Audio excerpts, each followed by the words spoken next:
Good morning to all. ഞാനിവിടെ എടുക്കാൻ പോകുന്ന topic classical theory of interest rate ആണ്. ഈ ഒരു ടോപ്പിക്കിൽ നമ്മളിന്നിവിടെ ഡിസ്കസ് ചെയ്യാൻ പോകുന്നത് ക്ലാസിക്കൽ തിയറി ഓഫ് ഇൻട്രസ്റ്റ് റേറ്റിൻ്റെ introduction, assumptions of the classical theory, supply and demand for capital, determination of rate of interest, features of classical theory, criticism, conclusion. ഇതിൽ ഫീച്ചേഴ്സും ക്രിറ്റിസിസം കൺക്ലൂഷനും ശ്രുതിയാണ് എടുക്കുന്നത്. ബാക്കി ഇതിൻ്റെ ഇൻട്രൊഡക്ഷൻ സെക്ഷനാണ് ഞാൻ എടുക്കാൻ പോകുന്നത്. അപ്പോൾ നോക്കാം. Introduction of classical theory of interest rate. The economists like Ricardo, J.S. Mill, Marshall and Picou developed the classical theory of interest, which is also known as the capital theory of interest or the saving investment theory of interest or the real theory of interest. According to this theory, interest is a real phenomenon and the rate of interest is determined exclusively by the real factors, the supply of and demand for capital under perfect competition. Supply of capital governed by saving or time preference and demand for capital influenced by the productivity of capital. അതായത് classical economist ആയിട്ടുള്ള Ricardo, ജെ.എസ്. Mill, marshal, പിക്കു തുടങ്ങിയിട്ടുള്ള എക്കണോമിസ്റ്റുകളാണ് ഈ classical theory of interest develop ചെയ്തിട്ടുള്ളത്. ഈ തിയറീനെ നമ്മൾ capital theory of interest എന്നും saving investment theory of interest എന്നും real theory of interest എന്നും പറയും. അപ്പോൾ ഈ ഒരു തിയറിയിൽ ഇൻട്രസ്റ്റ് എന്ന് പറയുന്നത് ഒരു റിയൽ ഫിനോമിനയാണ്. അതേപോലെ തന്നെ പെർഫെക്റ്റ് കോമ്പറ്റീഷനിൽ റേറ്റ് ഓഫ് ഇൻട്രസ്റ്റ് ഡിറ്റർമൈൻ ചെയ്യുന്നത് റിയൽ ഫാക്ടേഴ്സ് ആയിട്ടുള്ള supply and demand for capital ചേർന്നിട്ടാണെന്നാണ് പറയുന്നത്. സപ്ലൈ ഓഫ് ക്യാപിറ്റൽ എന്ന് പറയുന്നത് ഗവേൺ ചെയ്യുന്നത് സേവിങ്ങും ടൈം പ്രിഫറൻസൊക്കെയാണ്. അതേപോലെ തന്നെ ഡിമാൻഡ് ഫോർ ക്യാപിറ്റൽ ഇൻഫ്ലുവൻസ് ചെയ്തിട്ടുള്ളത് പ്രൊഡക്ടിവിറ്റി ഓഫ് ക്യാപിറ്റലാണ്. ഇതാണ് ക്ലാസിക്കൽ തിയറി ഓഫ് ഇൻട്രസ്റ്റ് റേറ്റിൻ്റെ ഇൻട്രൊഡക്ഷൻ എന്ന് പറയുന്നത്. ഇനി നമ്മൾ പറയാൻ പോകുന്നത് ക്ലാസിക്കൽ തിയറി ഓഫ് ഇൻട്രസ്റ്റ് റേറ്റിൻ്റെ അസംഷൻസ് ആണ്. മെയിനായിട്ട് ഈ തിയറിക്ക് 5 അസംഷൻസ് ആണ് പറയുന്നത്. അത് ഫസ്റ്റ് 2 അസംഷൻസിന് കുറച്ച് ഇംപ്ലിക്കേഷൻസും പറയുന്നുണ്ട്.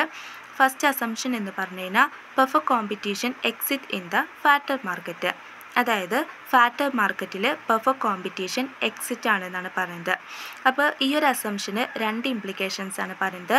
അത് first implication, the equilibrium rate of interest determined by the competitive forces of demand and supply in the capital market. അതായത് ക്യാപിറ്റൽ മാർക്കറ്റിൽ equilibrium rate of interest determine ചെയ്യുന്നത് കോമ്പറ്റീറ്റീവ് ഫോഴ്സസ് ആയിട്ടുള്ള ഡിമാൻഡും സപ്ലൈയും ചേർന്നിട്ടാണ്. രണ്ടാമത് പറയുന്ന implication, interest rate is flexible, it freely move to whatever level the demand and supply forces. അതായത് ഇൻട്രസ്റ്റ് റേറ്റ് എന്ന് പറയുന്നത് ഇവിടെ ഫ്ലെക്സിബിൾ ആണ്. അതേപോലെ തന്നെ ഡിമാൻഡിനും സപ്ലൈക്കും ഉണ്ടാകുന്ന മാറ്റത്തിനനുസരിച്ചിട്ട് എന്ത് ചെയ്യും, ഇൻട്രസ്റ്റ് റേറ്റും ഫ്രീലി ആയിട്ട് മൂവ് ചെയ്യുന്നതാണ് പറയുന്നത്. ഇതാണ് ആദ്യത്തെ അസംഷനും അടുത്ത 2 ഇംപ്ലിക്കേഷനും. ഇനി രണ്ടാമത്തെ assumption, the theory assume full employment of resources. അതായത് ഇവിടെ അസ്യൂം ചെയ്യുന്നത് ഫുൾ എംപ്ലോയ്മെൻ്റ് ആണ്. ഈ തിയറിക്ക് നമ്മൾ 3 ഇംപ്ലിക്കേഷൻസ് ആണ് പറയുന്നത് ഈ ഒരു അസംഷന്. അത് ഫസ്റ്റ് ഇംപ്ലിക്കേഷൻ എന്ന് പറയുന്നത്, saving involve sacrifice of abstaining from or postponing of consumption and interest is the reward for abstinences or waiting. It is only when all resources are fully employed. Higher rate of interest is paid to induce people to save or abstain from consumption or postpone consumption. അതായത് നമുക്കറിയാം സേവിങ്ങിൽ എന്ത് involve ആണ്, sacrifice involve ആണ്. അതായത് നമ്മൾ നമ്മുടെ present consumption വേണ്ടാന്ന് വെച്ചിട്ടാണ് നമ്മൾ ആ ഇൻകം എന്ത് ചെയ്യുന്നത്, സേവ് ചെയ്യണത്. അപ്പോൾ അവിടെ എന്തുണ്ട്, ഒരു സാക്രിഫൈസ് ഉണ്ട്. അങ്ങനെയുള്ള ആ ഒരു സാക്രിഫൈസിന് കിട്ടുന്ന റിവാർഡായിട്ടാണ് നമ്മളിവിടെ റേറ്റ് ഓഫ് ഇൻട്രസ്റ്റിനെ കണക്കാക്കുന്നത്. അപ്പോൾ നമ്മൾ എല്ലാ റിസോഴ്സും ഫുള്ളി എംപ്ലോയ്ഡ് ആണെന്ന് വിചാരിക്കുക. അങ്ങനെയാണെങ്കിൽ നമുക്ക് എന്ത് ചെയ്യും, ഇൻകം സേവ് ചെയ്യേണ്ട ആവശ്യമൊന്നും ഉണ്ടായിരിക്കില്ല. അപ്പോൾ പീപ്പിൾ ഇൻകം സേവ് ചെയ്യാൻ വേണ്ടി, അതായത് നമ്മുടെ കൺസംഷൻ പോസ്റ്റ്പോൺ ചെയ്തിട്ട് നമ്മൾ സേവ് ചെയ്യാൻ വേണ്ടിയിട്ട് അവരെന്ത് ചെയ്യും, ഹൈ റേറ്റ് ഓഫ് ഇൻട്രസ്റ്റ് നൽകുന്നതാണ് പറയുന്നത്. അതായത് നമ്മളെ പീപ്പിളിനെ ഇൻഡ്യൂസ് ചെയ്യാൻ വേണ്ടിയിട്ട്, സേവ് ചെയ്യാൻ വേണ്ടിയിട്ട് എല്ലാ റിസോഴ്സും ഫുള്ളി എംപ്ലോയ്ഡ് ആണെങ്കിൽ. ഇതാണ് ഫസ്റ്റ് ഇംപ്ലിക്കേഷൻ പറയുന്നത്. രണ്ടാമത്തെ implication, income level assumed to be constant. It is at the full employment level that income and output do not change and become constant. അതായത് ഇൻകം നമ്മളിവിടെ കോൺസ്റ്റൻ്റ് ആയിട്ടാണ് അസ്യൂം ചെയ്യുന്നത്. അതായത് full employment ലെവലിൽ income ഔട്ട്പുട്ടും എന്ത് ചെയ്യുന്നില്ല, ചേഞ്ച് ചെയ്യുന്നില്ല, അത് കോൺസ്റ്റൻ്റ് ആയിട്ടാവുമെന്നാണ് പറയുന്നത്. ഇനി മൂന്നാമത്തെ ഇംപ്ലിക്കേഷന്, the assumption of full employment and given level of income lead to the further assumption that the demand and supply schedule of capital are independent and do not influence each other. It is only when income change as a result of change in investment the saving change in consequence. അതായത് ഈ ഒരു ഇംപ്ലിക്കേഷനിൽ ഇത്രയും പറയുന്നുള്ളൂ. Supply schedule, അതേപോലെ തന്നെ demand schedule, അത് supply and demand and supply schedule of capital എന്ന് പറഞ്ഞത് ഇൻഡിപെൻഡൻ്റ് ആണ്. അതായത് അതിൽ രണ്ടിൽ എന്ത് മാറ്റം ഉണ്ടായാലും, ഇപ്പോൾ ഡിമാൻഡിൽ എന്ത് മാറ്റം ഉണ്ടായാലും അത് സപ്ലൈയിൽ എന്തെങ്കിലും മാറ്റം ഉണ്ടായാലോ ഡിമാൻഡിനെയോ എഫക്റ്റ് ചെയ്യില്ല. അത് അവർ രണ്ടും ഇൻഡിപെൻഡൻ്റ് ആണെന്നാണ് ഈ ഒരു ഇംപ്ലിക്കേഷൻ പറയുന്നത്. ഇതാണ് രണ്ടാമത്തെ അസംഷനും അതിൻ്റെ ഇംപ്ലിക്കേഷൻസും. ഇനി അടുത്ത അസംഷൻ എന്ന് പറയുന്നത് economic agents act rationally. They are motivated by self-interest and want to maximize economic benefit. അതായത് എക്കണോമിക് ഏജൻ്റ് എല്ലാം ഇവിടെ റാഷണലി ആയിട്ടാണ് ആക്ട് ചെയ്യണത്. അതേപോലെ തന്നെ അവരെല്ലാം സെൽഫ് ഇൻട്രസ്റ്റ് മോട്ടിവേറ്റഡ് ആണ്. അതേപോലെ അവരൊക്കെ എക്കണോമിക് ബെനിഫിറ്റ് മാക്സിമൈസ് ചെയ്യാനാണ് നോക്കുന്നത്.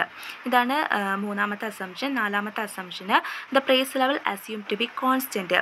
If it changes then the economic agent do not suffer money illusion. Savers and investors react to change in the real interest rate and not to change in the money interest rate. അതായത് price ലെവലും ഇവിടെ constant ആയിട്ടാണ് assume ചെയ്യുന്നത്. അപ്പോൾ economic agent എല്ലാം എന്ത് ചെയ്യുന്നില്ല, മണി illusion Zafar ചെയ്യുന്നില്ല. സേവേഴ്സും ഇൻവെസ്റ്റേഴ്സും ഒക്കെ റിയാക്ട് ചെയ്യുന്നത് റിയൽ ഇൻട്രസ്റ്റ് റേറ്റിൽ ഉണ്ടാകുന്ന മാറ്റത്തിനോടാണ്, അല്ലാതെ മണി ഇൻട്രസ്റ്റ് റേറ്റിൽ ഉണ്ടാകുന്ന മാറ്റത്തോടല്ല എന്നാണ് ഈ ഒരു അസംഷനിൽ പറയുന്നത്. ലാസ്റ്റ് അസംഷൻ എന്ന് പറയുന്നത് money is neutral and serve only as a medium of exchange and not as a store of value. അതായത് മണി ഇവിടെ നമ്മളൊരു മീഡിയം ഓഫ് എക്സ്ചേഞ്ച് ആയിട്ടാണ് കണക്കാക്കുന്നത്, അല്ലാതെ സ്റ്റോർ ഓഫ് വാല്യൂ ആയിട്ടല്ല എന്നാണ് പറയുന്നത്. ഇതാണ് ലാസ്റ്റ് അസംഷന്. അപ്പോൾ ഇതാണ് ക്ലാസിക്കൽ തിയറി ഓഫ് ഇൻട്രസ്റ്റ് റേറ്റിൻ്റെ മെയിൻ ആയിട്ടുള്ള 5 assumptions. First assumption perfect competition, factor മാർക്കറ്റിൽ എക്സിറ്റ് ആണെന്ന് പറയുന്നു. രണ്ടാമത് പറയുന്നത് ഫുൾ എംപ്ലോയ്മെൻറ്റ് ഓഫ് റിസോഴ്സസ് ആണ്. മൂന്നാമത് പറയുന്ന അസംഷൻ എക്കണോമിക് ഏജൻ്റ് എല്ലാം റാഷണലി ആയിട്ടാണ് ആക്ട് ചെയ്യുന്നത്. നാലാമത് പറയുന്ന അസംഷൻ പ്രൈസ് ലെവലൊക്കെ നമ്മൾ കോൺസ്റ്റൻ്റ് ആയിട്ടാണ് അസ്യൂം ചെയ്യുന്നത്. അഞ്ചാമത് പറയുന്ന അസംഷൻ മണി എന്ന് പറയുന്നത് ഒരു മീഡിയം ഓഫ് എക്സ്ചേഞ്ച് ആയിട്ടാണ് നമ്മളിവിടെ എടുക്കുന്നത്, അല്ലാതെ സ്റ്റോർ ഓഫ് വാല്യൂ ആയിട്ടല്ല. ഇതാണ് ക്ലാസിക്കൽ തിയറി ഓഫ് ഇൻട്രസ്റ്റ് റേറ്റിൻ്റെ അസംഷൻസ്. ഇനി നമ്മൾ പറയാൻ പോകുന്നത് supply and demand for capital. അതായത് നമ്മൾ ഇൻട്രസ്റ്റ് റേറ്റ് ഡിറ്റർമൈൻ ചെയ്ത് supply and demand for capital എടുത്തിട്ടാണെന്ന് നമ്മൾ പറയുന്നത്. അപ്പോൾ ഇതിൽ ആദ്യം നമ്മൾ സപ്ലൈ ഓഫ് ക്യാപിറ്റൽ എന്താണെന്ന് പറയുന്നത്, പിന്നെ ഡിമാൻഡ് ഫോർ ക്യാപിറ്റലും പറഞ്ഞിട്ട് നമ്മൾ റേറ്റ് ഓഫ് ഇൻട്രസ്റ്റ് എങ്ങനെ ഡിറ്റർമൈൻ ചെയ്യുന്നതെന്ന് ഡയഗ്രമാറ്റിക്കലി എക്സ്പ്ലെയിൻ ചെയ്യുകയാണ് ചെയ്യുന്നത്. ഇതിൽ ഫസ്റ്റ് സപ്ലൈ ഓഫ് ക്യാപിറ്റൽ.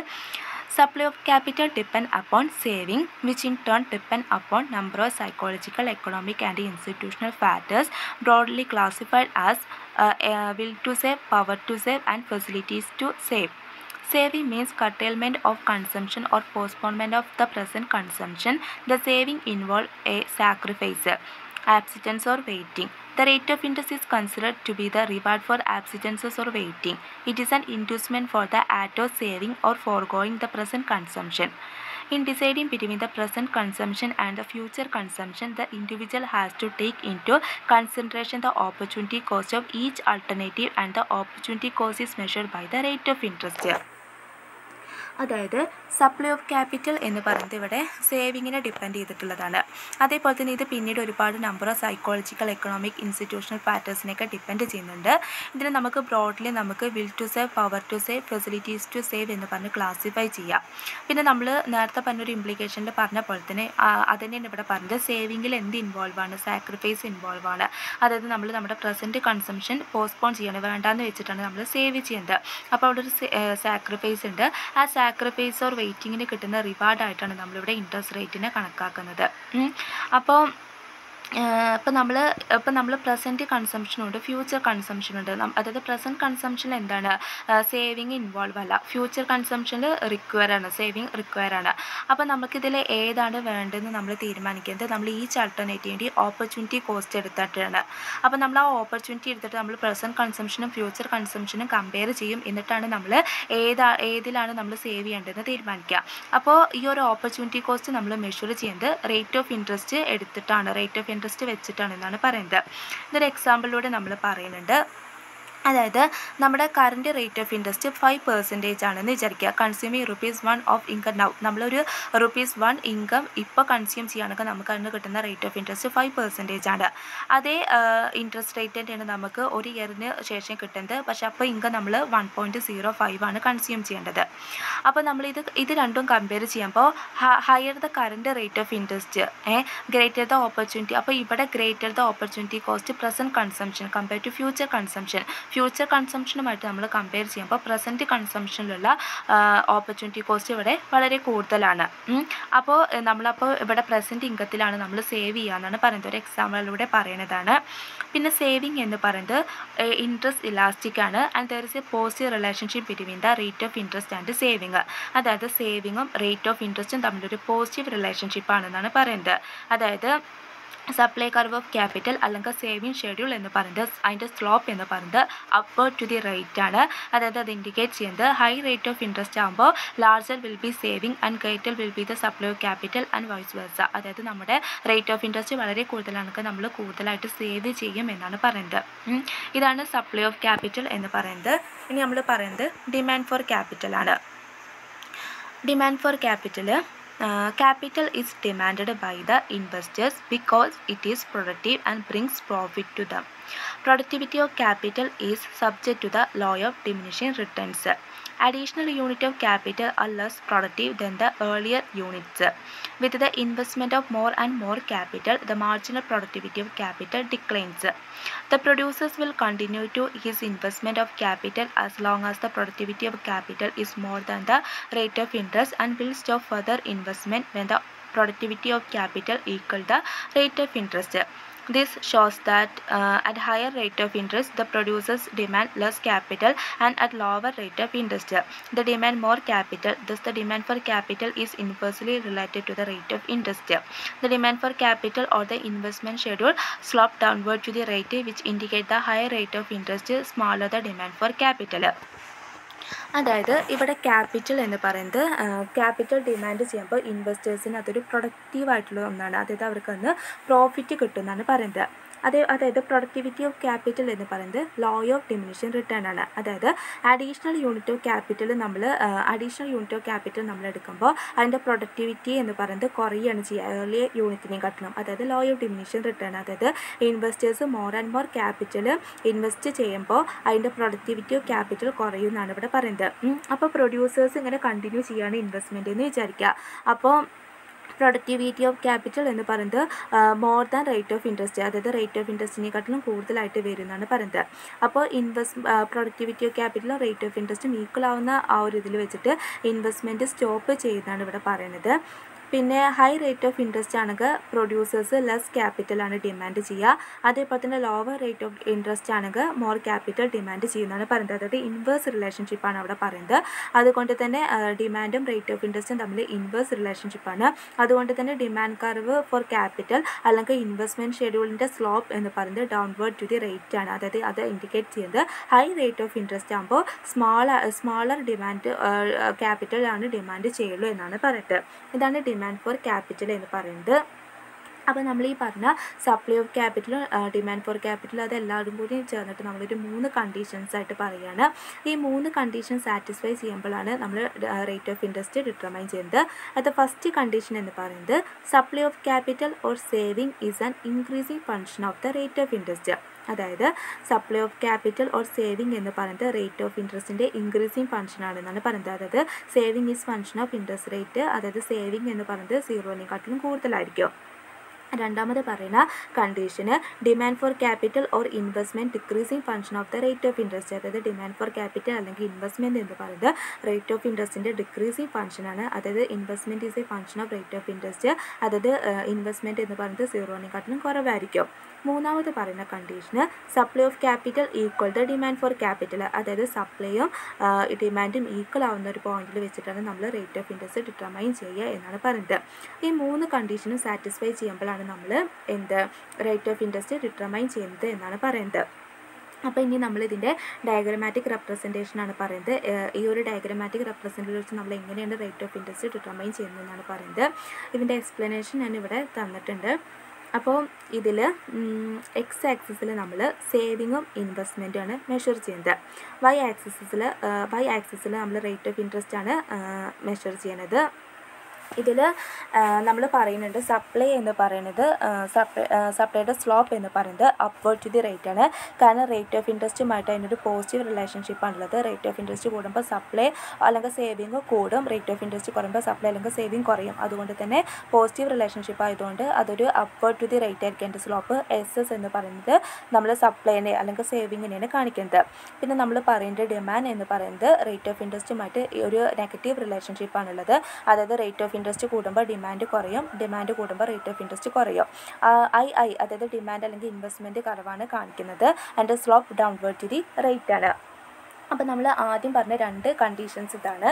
അപ്പം ഇനി പറയുന്നത് മൂന്നാമത്തെ കണ്ടീഷനാണ്. അതും കൂടി സാറ്റിസ്ഫൈ ചെയ്താൽ നമുക്ക് റേറ്റ് ഓഫ് ഇൻട്രസ്റ്റ് എന്ത് ചെയ്യാൻ പറ്റും, ഡിറ്റർമൈൻ ചെയ്യാൻ പറ്റും. മൂന്നാമത്തെ കണ്ടീഷൻ ഇതാണ്. സേവിങ്ങും ഇൻവെസ്റ്റ്മെൻറ്റും ഈക്വൽ ആവുന്ന പോയിന്റിലാണ് നമ്മൾ റേറ്റ് ഓഫ് ഇൻട്രസ്റ്റ് ഡിറ്റർമൈൻ ചെയ്യാനാണ്. ഇവിടെ സേവിങ്ങും ഇൻവെസ്റ്റ്മെൻറ്റും ഈ എന്ന പോയിന്റിൽ വെച്ചിട്ട് എന്ത് ചെയ്യുന്നുണ്ട്, ഇൻ്റർസെക്റ്റ് ചെയ്യുന്നുണ്ട്. അപ്പോൾ നമ്മുടെ ഇക്വിലിബ്രിയം പോയിന്റ് എന്ന് പറയുന്നത് ഇവിടെ ഈ ആണ്. ആ ഒരു പോയിന്റിൽ വെച്ചിട്ട് നമ്മൾ റേറ്റ് ഓഫ് ഇൻട്രസ്റ്റ് ഡിറ്റർമൈൻ ചെയ്യാണ്. അപ്പോൾ നമുക്ക് ഇക്വിലിബ്രിയം പോയിന്റ് ഇയിൽ നമ്മൾ ഡിറ്റർമൈൻ ചെയ്യുന്ന റേറ്റ് ഓഫ് ഇൻട്രസ്റ്റ് ആണ് OI എന്ന് പറയുന്നത്. അപ്പോൾ ആ OI റേറ്റ് ഓഫ് ഇൻട്രസ്റ്റിന് കറസ്പോണ്ടിങ് ആയിട്ടുള്ള ക്വാണ്ടിറ്റിയാണ് OM എന്ന് പറയുന്നത്. അപ്പോൾ ഈ ഒരു OM ക്വാണ്ടിറ്റിയിൽ അവിടെ സേവിങ്ങും ഇൻവെസ്റ്റ്മെൻറ്റും ഈക്വൽ ആവുമെന്നാണ് പറയുന്നത്. പിന്നെ നമ്മൾ പറയുന്ന കാര്യം any deviation from the equilibrium rate of interest. ഈ ഒരു ഇക്വിലിബ്രിയം റേറ്റ് ഓഫ് ഇൻട്രസ്റ്റിന് എന്ത് ഡീവിയേഷൻ ഉണ്ടാവും, എന്തൊരു മാറ്റം ഉണ്ടാവുകയാണെങ്കിലും ഇവിടെ എന്തായിരിക്കും, അൺസ്റ്റേബിൾ ആയിരിക്കും എന്നാണ്. ഇക്വിലിബ്രിയം അൺസ്റ്റേബിൾ ആവുമെന്നാണ് പറയുന്നത്. അതായത് ഇപ്പോൾ നമ്മുടെ റേറ്റ് ഓഫ് ഇൻട്രസ്റ്റ് OIയിൽ നിന്നും OI ഡാഷ് ആയിട്ട് കൂടുകയാണെന്ന് വിചാരിക്കുക റേറ്റ് ഓഫ് ഇൻട്രസ്റ്റ്. അങ്ങനെ കൂടുന്ന സമയത്ത് അവിടെ എന്ത് ചെയ്യാണ്, സേവിങ് ഡിമാൻഡിനെക്കാട്ടിലും കൂടുതലാവുകയാണ്. അതായത് സേവിങ് എക്സീഡ് ഡിമാൻഡ്, അതായത് S dash greater than D dash. അപ്പോൾ ഈ ഒരു പൊസിഷനിൽ എന്തായിരിക്കും, നമ്മൾ പറയുന്ന മൂന്നാമത്തെ കണ്ടീഷൻ സാറ്റിസ്ഫൈ ചെയ്യുന്നില്ല, സേവിങ്ങും ഇൻവെസ്റ്റ്മെൻറ്റും ഈക്വൽ ആവുന്നില്ല. അതുകൊണ്ട് എന്ത് ചെയ്യുമെന്നാണ് പറയുന്നത്, അത് പഴയ അതിൻ്റെ ഇക്വിലിബ്രിയം ലെവൽ തന്നെ എത്തുമെന്നാണ് പറയുന്നത്. പിന്നെ അതേപോലെ തന്നെ പിന്നെ പറയുന്നത് ഇപ്പോൾ റേറ്റ് ഓഫ് ഇൻട്രസ്റ്റ് OIയിൽ നിന്നും OI ഡബിൾ ഡാഷ് ആയിട്ട് കുറയുകയാണെന്ന് വിചാരിക്കുക റേറ്റ് ഓഫ് ഇൻട്രസ്റ്റ്. ആ സമയത്തും എന്തായിരിക്കും, supply greater than demand greater than supply ആയിരിക്കും. അതായത് D double dash greater than S double dash ആയിരിക്കും. അതായത് ഡിമാൻഡ് എക്സീഡ് സപ്ലൈ ആയിരിക്കും. അപ്പോൾ അവിടെ നമ്മുടെ ആ മൂന്നാമത്തെ കണ്ടീഷൻ സാറ്റിസ്ഫൈ ചെയ്യുന്നില്ല. അതായത് ഡിമാൻഡും സപ്ലൈയും ഈക്വൽ ആവുന്നില്ല. അപ്പോൾ നമ്മൾ വീണ്ടും പഴയ ആ ഇക്വിലിബ്രിയം പൊസിഷൻ തന്നെ അവർ റീച്ച് ചെയ്യുന്നതാണ് പറയുന്നത്. അതായത് ഇവിടെ റേറ്റ് ഓഫ് ഇൻട്രസ്റ്റ് എപ്പോഴും ഇക്വിലിബ്രിയം ലെവലിൽ തന്നെ ആയിരിക്കും എന്നാണ് അപ്പോൾ പറയുന്നത്. അപ്പോൾ ഇതാണ് ഈ ഒരു ഇതിൻ്റെ റേറ്റ് ഓഫ് ഇൻട്രസ്റ്റ് ഡിറ്റർമൈൻ ചെയ്യുന്നത് ഡയഗ്രമാറ്റിക് എക്സ്പ്ലനേഷൻ എന്ന് പറയുന്നത്. അപ്പോൾ ഇതിൽ ഇത്രേ പറയുന്നുള്ളൂ. ആദ്യം നമ്മൾ എന്താണ് ക്ലാസിക്കൽ തിയറി ഓഫ് ഇൻട്രസ്റ്റ് എന്ന് പറഞ്ഞു. ക്ലാസിക്കൽ എക്കണോമിസ്റ്റ് ആയിട്ടുള്ള റിക്കാർഡോ, JS മിൽ, മാർഷൽ, പിക്കു തുടങ്ങിയിട്ടുള്ള എക്കണോമിസ്റ്റുകളൊക്കെയാണ് ഇത് ഡെവലപ്പ് ചെയ്തിട്ടുള്ളത് പറഞ്ഞു. പിന്നെ ഈ ഒരു തിയറിയുടെ അസംഷൻസ് നമ്മൾ പറഞ്ഞു, മെയിനായിട്ടുള്ള 5 അസംഷൻസ് പറഞ്ഞു. പിന്നെ സപ്ലൈ ആൻഡ് ഡിമാൻഡ് ഫോർ ക്യാപിറ്റലാണ് റേറ്റ് ഓഫ് ഇൻട്രസ്റ്റ് ഡിറ്റർമൈൻ ചെയ്യുന്നതെന്ന് പറഞ്ഞു. സപ്ലൈ ഓഫ് ക്യാപിറ്റലും ഡിമാൻഡ് ഫോർ ക്യാപിറ്റലും എന്താണെന്ന് പറഞ്ഞു. ഡയഗ്രമാറ്റിക്കലി ഇത് എങ്ങനെയാണ് ഡിറ്റർമൈൻ ചെയ്യുന്നതെന്ന് പറഞ്ഞു. അപ്പോൾ ഇത്രയാണ് എനിക്ക് എടുക്കാനുള്ളത്. ഇനി ബാക്കിയുള്ള ഫീച്ചേഴ്സും ക്രിറ്റിസിസം എല്ലാം എടുക്കുന്നതാണ്. Thank you.